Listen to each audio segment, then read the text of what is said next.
I'm Ian Blackburn. I'm the host of learnaboutwine.com. I buy wine for the merchant of wine and host a weekly wine show on YouTube and Zoom called Zoom into Wine. Today, I'm going to do a profile on John Kongsgaard. John Kongsgaard is a legendary name in the wine industry that gets its humble beginnings back in the 1970s, coming out of UC Davis at a time and a moment when the wine industry was doubling in size every decade. John graduated with his master's degree in enology and viticulture and had the great fortune of connecting with some of the legends of the Napa Valley and a foreigner named Michel Rolland. Michel took John under his wings, one of his original students, naming other names like Zelma Long and John Kongsgaard, to name a few of his disciples. These were the formative years of the Napa Valley, and John gives huge kudos to Michel Rolland for his style, his understanding, his European preferences. John has worked as a winemaker for now over 20, almost 30 years in the wine industry here in Napa Valley. And he's built his reputation slowly, kind of under the radar, typically working for others. He spent a huge portion of his career building brands like Newton, the Newton property, which burnt down in the fires of 2017 or 2020, I can't recall. But those wines are returning to the marketplace in the future. But he really developed a wine called Newton Unfiltered Chardonnay. And in 1997, I had the pleasure of starting to sell those wines as they came to Los Angeles. I was a young wine rep for Young's Market Company, and I met Suha Newton, and she was bringing these wines into the marketplace, and the reputation was huge, both for the unfiltered Chardonnay and the unfiltered Merlot, which was at the top of the food chain. Kongsgaard wasn't the name though. He was the winemaker behind the name, and he liked it that way and still does today.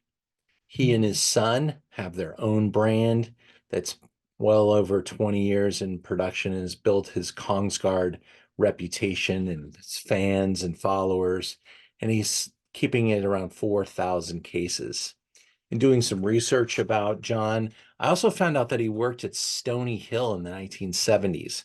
This is a classic old-time Chardonnay producer that used to make Chardonnays you had to wait 15 years to start to drink because they were so restrained, so early harvested, 12 and a half alcohol, and 20 years later, they're beautiful, but kind of a terrible business model in the eyes of the bank, but beautiful wine production for the state of California, and really kind of shows you what we could do if we wanted to. There's some brief amount of time also spent at the old Christian Brothers Winery, which is now owned by the Guest Jeans magnate Marciano, who's redeveloped that property. In 1976, he was working at Stag's Leap. That was probably during Warren Warnowski's era, and fantastic lineage to kind of get your feet wet before you really sink your teeth into the production of your own wine. Oh, there was a third student of Michel Rolland, a young man named Bill Harlan. Not a bad class to be mentioned in the same voice as Selma Long, Bill Harlan, and John Kongsgaard. Now, there's another note here that Michel Rolland, being French, didn't speak English, so John learned from him speaking Spanish. Fascinating. So John got the task of working some pretty extreme vineyards in the Napa Valley, cooler climate sites, more European references. and really kind of set the tone for his own brand, Kongsgaard. These Kongsgaard wines are really rare and hard for us to get as a wine store. But when we get them, they sell at absolutely highest prices. And the people that collect these wines are willing to pay dearly for them. There's a wine, a mythical wine called the Judge now, that is California's top Chardonnay production, and it's only top because if you rank things by price point, this wine sells for almost $1,000 a bottle for California Chardonnay. That puts it in the same kind of range as many of the great Premier Cru, Grand Cru producers of Burgundy, and I think it's rightfully there. Something so limited, hard to get. Yeah, California can make some great Chardonnay, so why not? John's also a great producer of Syrah and makes some really good Cabernet as well. His rosés are also stunning and really kind of show you the quality level. Nothing will let you down under the Kongsgaard name. Most of his fruit is coming off of the Hudson Ranch in Lower Carneros, but he also maintains his own estate at the top of Atlas Peak.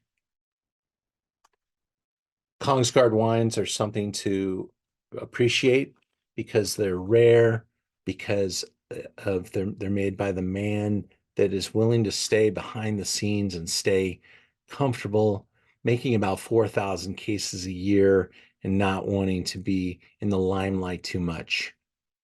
Sure, he doesn't mind selling his wine for absolutely top dollar and making a little bit more money than others do on the smaller side of the spectrum, but someone's got to take that flag and be the leader. And John Kongsgaard is absolutely the leader in California Chardonnay, and his quality transcends through all the wines of his production. If you like this video about John Kongsgaard, please subscribe to my channel and come and taste with me on Wednesday nights at Zoom Into Wine. Maybe buy some wine from my family store called merchantofwine.com, or attend one of my classes, dinners, or tastings, or maybe travel with me. Visit my calendar at learnaboutwine.com. Thank you.